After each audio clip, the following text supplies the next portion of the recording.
Perkenalkan, nama saya Indra Fauzi dari kelas CF 47 PJJ, Prodi Informatika PJJ, Universitas 8 Bandung. Di sini saya ingin menceritakan tentang cara menjaga kebugaran fisik dan kesehatan jasmani dari pengalaman saya sendiri.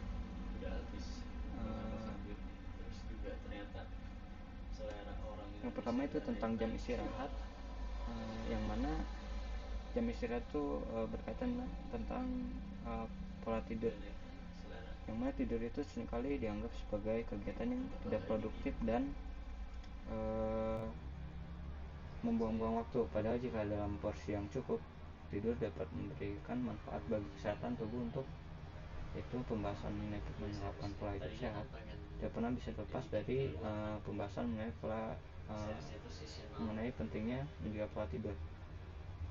Dengan menjalankan pola tidur yang baik, fungsi tubuh seorang akan berjalan dengan baik, sehingga dapat mudah terhindar dari beberapa penyakit seperti stres, diabetes, hingga penyakit jantung.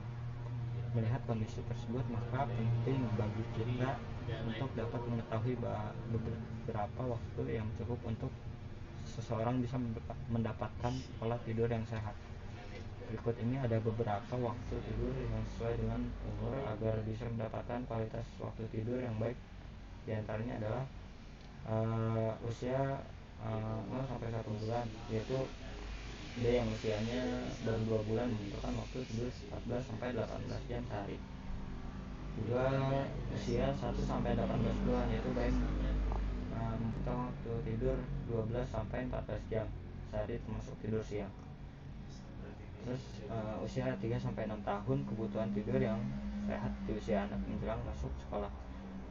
Mereka membutuhkan waktu untuk istirahat tidur sekitar 11 sampai 13 jam termasuk tidur siang. Lalu di usia 6 sampai 12 tahun, anak usia sekolah ini memerlukan waktu tidur sekitar 10 jam. Lalu usia 12 sampai 18 tahun, yaitu menjelang remaja, itu membutuhkan tidur yang sehat adalah 8 sampai 9 jam. Lalu untuk usia 18 sampai 40 tahun, yaitu sudah masuk usia dewasa, itu membutuhkan waktu tidur sekitar 7 sampai 8 jam setiap harinya. Adanya penjelasan mengenai rincian jam tidur yang baik pada beberapa poin itu diharapkan mampu memberikan manfaat pada tubuh sehingga dapat terhindar dari penyakit. Untuk pengalaman saya sendiri dari mengatur jam istirahat ini masih dalam tahap mencoba untuk mengatur pola jam istirahat yang baik atau pola tidur yang baik. Di sini saya masih belum bisa konsisten tidur atau beristirahat selama 7 sampai 8 jam. Tapi saya mencoba juga untuk konsisten tidur di jam-jam tertentu, yaitu agar mendapati tidur yang baik. Karena saya sempat mengutip juga dari konten YouTube-nya Raditya Dika, yaitu yang pembahasannya dengan narasumber Sadasani, yaitu tentang tidur. Di situ dia menjelaskan tentang 7 langkah tidur yang baik, yaitu pertama tentang jadwal tidur bangun teratur. Nah, di situ saya sedang mencoba untuk tidur dan bangun secara teratur. Misalkan saya tidur di jam 10, lalu dirutinkan bangunnya itu sekitar jam 5, atau mungkin tidur di jam 9, bangun jam 5, seperti itu sih. Dan di sini pun dia menceritakan menjelaskan untuk range jadwal tidurnya itu kita tidak usah terpaku ke 1 jam tersebut, tapi kita bisa masukkan range-nya, yaitu seperti kita bisa tidur di jam misalkan 9 sampai maksimalnya itu misalkan jam 12, dan misalkan kita bangun jam 5 minimal misalkan atau jam 4 gitu, hingga maksimalnya mungkin jam 3 atau gitu. Lalu langkah yang kedua yaitu berjemur di bawah matahari. Terus langkah yang ketiga itu asupan gizi kepada terus yang ketiga itu beraktivitas fisik atau gaya hidup yang aktif. Terus kelima itu mengurangi konsumsi kafein, nikotin di jam yang kurang tepat. Terus yang keenam itu siapkan kamar yang kondusif.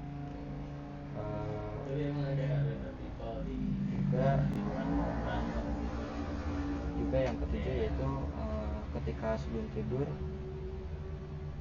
kita untuk memudahkan tidur kita yaitu dengan melakukan teknik relaksasi. Oke, terus dilanjut tentang pola makan sehat.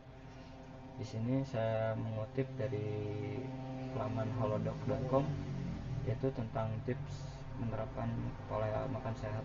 Sederhananya, pola makan yang sehat adalah salah satu kebiasaan hidup sehat yang bisa dilakukan dengan mengkonsumsi lemak sehat dan menghindari asupan lemak jenuh. Selain itu juga perlu perbanyak asupan serat dari sayuran, buah, dan atau gandum utuh.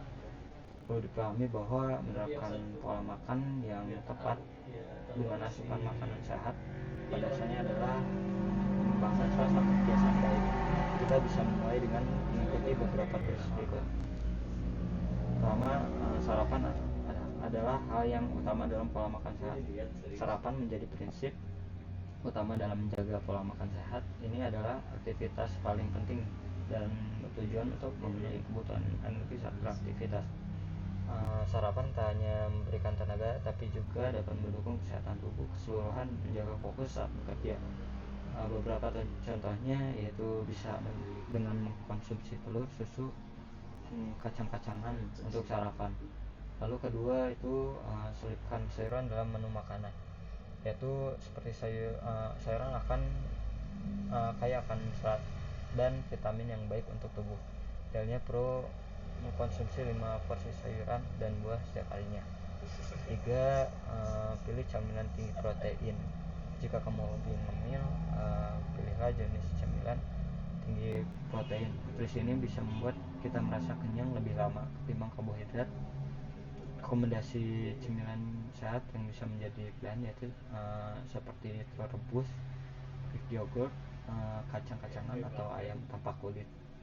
Lalu keempat itu tentang pola makan sehat juga memenuhi cairan tubuh. Pola makan sehat juga tidak lepas dari memenuhi asupan cairan harian tubuh. Hal ini akan membantu tubuh terhindar dari dehidrasi. Namun perlu kamu ketahui kalau setiap orang memiliki kebutuhan cairan tubuh yang tidak sama sesuai dengan berat badan. Tidak hanya melindungi tubuh dari dehidrasi, memenuhi kebutuhan cairan tubuh juga dapat mendukung kerja organ menjadi lebih optimal. Bahkan minum air putih yang cukup juga membantu meningkatkan konsentrasi dan energi untuk tubuh beraktivitas. Lalu yang kelima itu membuat menu mingguan dan jurnal makan. Supaya tidak berlebihan dalam konsumsi makan yang tidak sehat, kita bisa membuat rencana menu mingguan, yaitu cara yang paling mudah yaitu bisa dicoba dengan menyetok bahan makanan siap masak dalam kulkas. Sementara itu membuat jurnal makan bisa dilakukan dengan mencatat menu makanan yang sudah dikonsumsi dan juga menulis laporan kalori dari semua jenis makanan yang masuk ke dalam tubuh. Maka ini mampu meningkatkan peluang penurunan berat badan 2 kali lebih besar. Lalu yang keenam itu menentukan porsi makan, yaitu tubuh yang lapar dapat menimbulkan keinginan mengkonsumsi makanan dalam porsi besar. Jadi sebaiknya hindari menunda makan atau sudah sangat lapar. Sebab hal ini dapat meningkatkan asupan kalori pada tubuh yang meningkatkan risiko berbagai masalah kesehatan. Lalu makan pada waktu yang tepat. Langkah terakhir dalam menerapkan pola makan sehat adalah makan pada waktu yang tepat. Berikan jeda antara waktu makan supaya proses metabolisme dalam tubuh bisa bekerja lebih lancar. Untuk pola makan sehat untuk saya sendiri mungkin karena stok makanan di rumah itu masih belum cukup mendukung, mungkin saya mengikuti dulu tips ke-6, yaitu yang langkah ke-6 itu ke-6 yaitu langkah ke-5 tentang membuat jurnal makanan. Di situ kita bisa membuat jurnal pada makanan yang asupan kita sehari-hari nantinya, apakah sudah tercukupi atau belum. Di sini mungkin untuk saya sendiri masih terkadang kelebihan dari karbohidratnya atau proteinnya, kadang kurang dari sayur dan buah, atau malah kadang terlalu banyak karbo kayak gitu sih. Lalu selanjutnya itu tentang olahraga atau aktivitas fisik. Di sini saya mengutip dari laman promkes.co.id bahwa salah satu penyebab utama dari penyakit tidak menular adalah kurangnya aktivitas fisik yang dilakukan.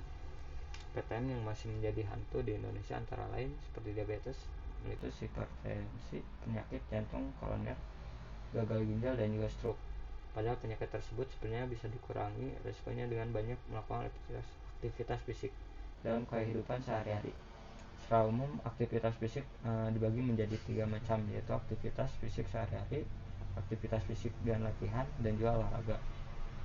Jenis aktivitas fisik yang tadi dijelaskan, pertama aktivitas fisik harian, yaitu jenis aktivitas fisik yang pertama ada dalam kehidupan sehari-hari, seperti kegiatan sehari-hari dalam mengurus rumah bisa membantu untuk membakar kalori yang didapat dari makan yang dikonsumsi.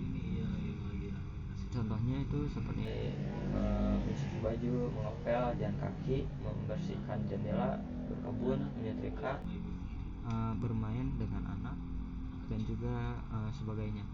Kalau yang terbakar kalori yang terbakar bisa sampai 50 sampai 200 kilokalori per kegiatan.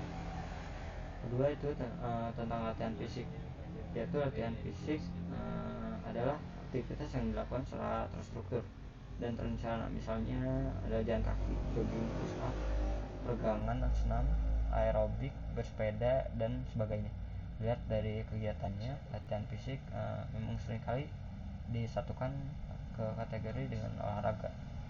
Lalu ketiga itu ada olahraga. Olahraga didefinisikan sebagai aktivitas fisik yang struktur dan terencana dengan mengikuti aturan-aturan yang berlaku, dan tujuan tidak hanya untuk membuat tubuh jadi lebih bugar, namun juga untuk mendapatkan prestasi yang termasuk dalam olahraga seperti sepak bola, bulu tangkis, basket, berenang, dan sebagainya. Untuk mendapatkan hasil dari aktivitas fisik yang lebih maksimal, direkomendasikan untuk melakukannya dengan prinsip BBTT, yaitu baik, benar, terukur, dan teratur.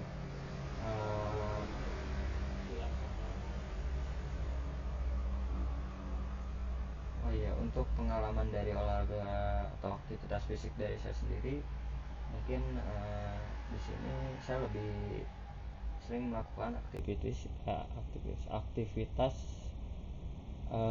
fisik yang poin 1 dan poin 2 itu. Mungkin untuk poin 3 yaitu olahraga, saya melakukan hal itu di saat-saat event atau berbarengan dengan teman gitu, untuk melakukan hal tersebut. Karena untuk aktivitas fisik yang mudah dilakukan apalagi di rumah gitu, yang mudah dilakukan sehari-hari, mungkin seperti aktivitas fisik seharian juga latihan fisik